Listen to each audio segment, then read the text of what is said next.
大家好，欢迎收看 U 来聊性，我是 Yuna。这系列会用10分钟的时间跟大家聊聊各式各样与性有关的主题。如果你对性有些好奇，想了解更多的话呢，就按下订阅，开启小铃铛，让我们一起来聊性吧。好，既然要聊性呢，节目开播第1集我们就开门见山，不啰嗦，不害羞，直接从男生的性器官开始聊起吧。这集除了会介绍男生的各个性器官以外呢，也会聊聊许多人可能很好奇的问题，像是尺寸多大才正常啦，勃起是不是就有性欲啦，不射精睾丸会不会爆炸啦，等等的话题。好，准备好了吗？那我们就开始喽。首先就从长在外面感觉很熟悉但又没那么熟悉的包皮、龟头和阴茎开始介绍吧。包皮的主要功能是保护里面的龟头和阴茎，防止外来的伤害。在男生还是小 baby 的时候，包皮和龟头是不可分离的整体。随着成长，包皮就会渐渐的和龟头分开，变得可以轻易的向前、向后移动。这个时候，包皮也会开始分泌具有保湿功能的分泌物，但如果没有好好清洗的话，这些分泌物就会变成白白一坨一坨的包皮垢。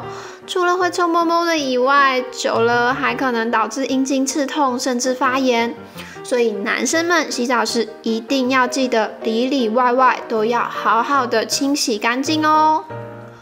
话说，这个包皮到底要多长才是正常的呢？答案是，不论长短，只要可以让包皮后退露出龟头，就都是正常的哦。如果不行的话，也可以透过手术速速但有点痛痛的来解决。根据 WHO 统计，全世界有超过1/3的男生有割过包皮的经验，意外的多吧？但其实有许多并不是基于健康，而是基于宗教信仰，在很小很小的时候就已经割了。然而，小小孩割包皮对健康是好是坏？爸爸妈妈有没有权帮孩子做这个无法挽回的决定？至今仍旧是个争论不休的话题呢。包皮介绍完后，就轮到藏在里面的龟头啦。龟头是阴茎前端看起来像乌龟头的地方，这里的神经末梢密度高，所以相当的敏感。龟头的顶端呢，有个可以排出精液与尿液的尿道孔。没错，它们走的就是同一条通道，但神奇的人体会让它们好好的分流，轮流排出。即使罕见的发生了精液逆流到膀胱的现象，精液最后还是会跟着尿液一起排出，对人体不会有太大的伤害。但如果这个症状持续发生的话，还是要就诊治疗哦。接下来就是龟头下方的阴茎啦。阴茎的里面没有骨头，也没有肌肉，而是有着满满孔洞的海绵体组织。平时的阴茎处于一个柔软的状态，但在某些情况下，例如性兴奋的时候，这些小孔洞就会充满血液，同时压迫静脉，减少血液输出。充满血的阴茎体积跟硬度就会大大的提升，进入所谓的勃起状态。请问，男生勃起就是性兴奋，就是在想色色的事，这句话是对还是错？叮叮，这边要先请大家记住一件很重要的事，不论是男生还是女生，性器官有反应，并不一定代表性兴奋。意思是，即使阴茎勃起或是阴道湿润，都不代表他们此时此刻就一定有性欲。性反应和性兴奋的确会有交集，但每个人的交集程度不尽相同。这不是大脑或是性器官故障，只是单纯的个体差异而已。详细的内容未来会再找时间跟大家好好聊聊。总之，性反应不等于性兴奋，这个观念一定要先记下来哦。所以回过头来，阴茎勃起的原因有许多种，可以与性有关，也可以无关。例如触摸阴茎或是其他敏感的地方，接收特定的视觉、嗅觉、听觉、味觉或是情绪刺激，都有可能促成勃起。然而，每个男生勃起的原因或是面对各种情况的反应都不尽相同。就像有的人怕烧鸽子窝，有的人却怎么搓都像木头一样不会动。除此之外，阴茎也会因为一系列的荷尔蒙反应，在主人睡觉的时候悄悄地站起来。虽然这个时候站起来的目的还有待研究，但却无疑是一个健康的证明哦。小小整理一下：一、勃起并不一定是性兴奋；二、勃起的原因有很多种，人人都不尽相同。三、勃起是触发反应，并不是靠大脑意志就可以自由控制的。附带一提，虽然男生还是胎儿的时候就已经会勃起了，但在进入青春期后会变得更加的频繁。所以正在努力度过青春期的男生们，当这个有点新又不算太新的技能不受控时，请别太自责或沮丧，因为这本来就不是靠大脑可以自由控制的，但还是可以透过观察慢慢了解自己身体的反应机制，就像你可以透过被幼稚园老师强迫吃完营养午餐的卤蛋后直接昏倒，发现自己原来对卤蛋过敏一样。总之，如果真的在不想勃起的时候勃起时，就想办法分散注意力，想想其他的事情，过不久它就会慢慢消下去咯。这里要小小澄清一下，虽然勃起不是大脑可以自由控制的，但是你的大脑还是你的大脑。勃起后的行动100%是可以完完全全靠大脑控制的，所以如果勃起的同时刚好伴有性欲的话，你可以选择忍住，或是到隐秘的环境下透过自慰来解决，但是绝对不可以以大脑不可以控制为理由做出强迫他人的事情哦，这样是会犯法的哦，要当个尊重别人的乖孩子哦。好，让我们回过头来，既然说到了勃起，怎么能忽略古今中外男生们最在意的尺寸问题呢？在许多文明中都能看到性器官被设计得特别雄伟的历史文物。阴茎在许多文明中不仅象征着生育和繁荣，有时也象征着力量和权力。而这样的观念即使到了现在，仍以不同的方式持续存在着。例如，有不少男生依然觉得阴茎尺寸大才是真男人，床上功夫才是好棒棒。有人因此自信非凡，也有人因此焦虑不已。根据美国心理学会在2006年对25000多对异性恋男女的调查，尽管只有约1成的男性觉得自己尺寸偏小，却有45%的男性希望自己可以再大一点，而希望变小的呢，只有0.2%左右。可喜可贺的是，高达84%的女性对自己伴侣的尺寸相当满意，觉得伴侣尺寸小的也只有6%左右而已哦。那到底多少才是真的小呢？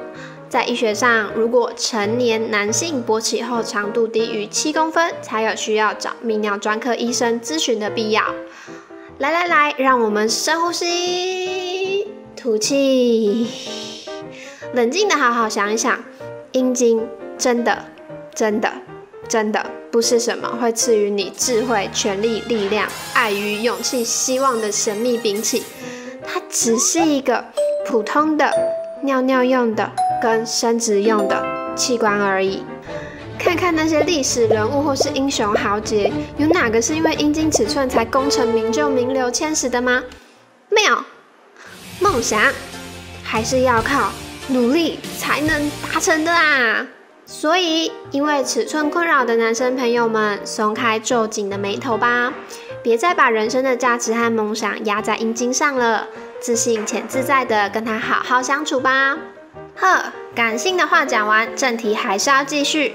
接下来要介绍的就是人气略输阴茎一筹，但却主宰生育关键的阴囊、睾丸、副睾、精囊、尿道球腺，还有射护腺啦。别急，让我来好好解释解释。阴囊如其名，是一个由皮肤组成的袋子，里面装着2颗椭圆形的睾丸。睾丸们有着各自的副睾和输精管，它们的主要功能就是负责制造生育用的精子，以及分泌各式各样帮助身体工作的荷尔蒙。再往里面看得更仔细一点，会发现睾丸内有满的曲折管线，它们叫做生精小管。顾名思义，就是生成精子的地方。每颗睾丸大概有600到800条这样的管线，虽然细细小小的，但全部摊开可是有长达300公尺哦。这些细小管线中有无数的精原细胞，在男生们进入青春期的时候，就会开始日以继夜的制造精子，平均每天可以生产几百万甚至几亿个精子，直到死亡，是个不折不扣的血汗工厂。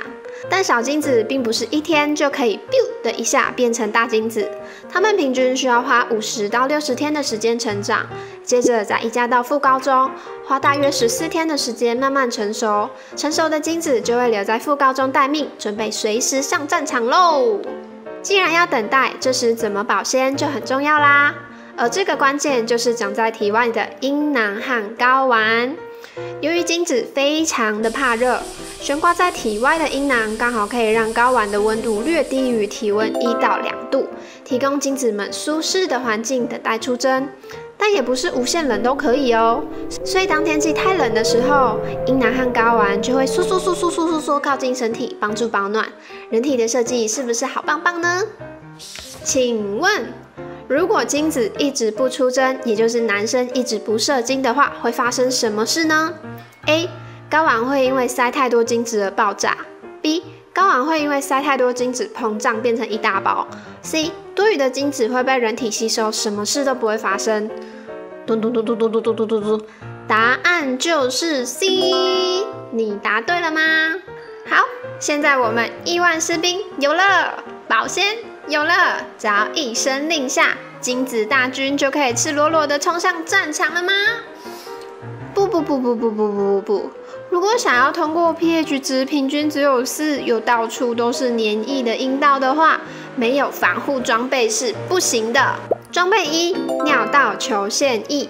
还记得前面提到精液和尿液都是从尿道排出的这件事吗？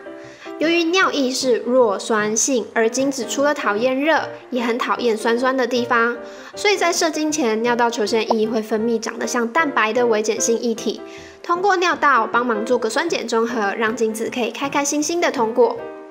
而尿道球腺液最后也会在龟头排出，这个时候除了可以帮助性交过程的润滑以外，还可以帮忙酸碱中和阴道内超级无敌酸的环境，可以说是 CP 值超高的装备啊。在这里小小的补充一下，虽然射精前分泌的尿道球腺液不是精液，但通过尿道的过程中，还是有可能夹带上一次没成功离开的精子们。虽然数量非常的少，但也不完全是零。所以如果还没有生育打算的话，请务必一定务必要在勃起后就戴上保险套，进行安全性行为哦。跳回来，装备2：精囊液和摄护腺液。这2种液体分别来自精囊和摄护腺，是占精液中至少95%的主要成分。精子其实只占了大概2%到5%左右，而一次的射精量大概是2到6 cc， 也就是说每次射精精子所占的量大概是 0.04 到 0.3 cc 左右。请问这一小滴里面究竟会有多少精子呢？ A. 100万到600万， B. 1000万到6000万， C. 1亿到6亿。咚咚咚咚咚，答案就是 C。精子的制造量虽然很大，但其实消耗量也很可观呢。而这95%的液体就是要尽可能的保护精子大军在通过又酸又黏的阴道时不被酸死或是黏死。液体也是让精子们移动的重要介质，成分中的果糖还可以提供远征时所需要的能量，可谓出门远征寻找卵子的必备良装啊！再问，经过这么多的重重保护，成功抵达输卵管，准备与卵子相会的精子会剩下多少呢？ A. 1亿个， B. 100万个， C. 不到1000个。咚咚咚咚咚咚咚咚咚，答案还是 C。而这1000个当中，最多也只会有1个和卵子结合，也就是说，大家身上有1半的基因是从打败几亿个同胞中的精英精子中来的哦。我们都是精英，耶！好。关于男性的性器官就差不多介绍到这里啦，现在是不是对他们有更进一步的了解？如果这个时候有个什么男性性器官检定考试的话，自己一定能通过的感觉了呢？这集最让你印象深刻的新知识是什么呢？在下方留言告诉我吧。也欢迎把这支影片分享给有着这些性器官却还不了解他们的朋友，以及没有这些性器官但是也想了解他们的朋友，让大家一起来更了解他们吧。U 来聊性，我们下次再见喽，拜拜。